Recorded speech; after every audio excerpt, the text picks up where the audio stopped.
రెండో ప్రాకారంలో ప్రధానమైన ఆకర్షణ మణిమండపం. ఈ మండపంలో మ్యూజిక్ పిల్లర్స్ దర్శనమిస్తాయి. ఏకరాతిలో నిర్మించిన ఈ సంగీత మండపంలో ఒక ప్రధాన స్తంభం మధ్యలో 48 చిన్న స్తంభాలుంటాయి. రకరకాల సంగీత ధ్వనులను అందించే ఈ మణిమండపాన్ని 7వ శతాబ్దంలో నిందర్సి నేదుమరన్ నిర్మించాడు.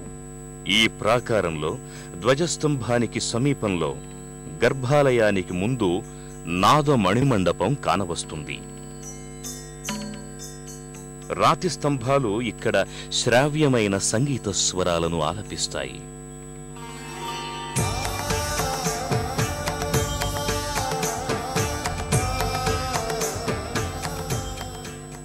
నెల్లియప్పర్ స్వామి ఆలయంలో మణిమండపం ఓ ప్రత్యేక ఆకర్షణ. 7వ శతాబ్దంలో నిందారసీర్ దీన్ని నిర్మించాడు.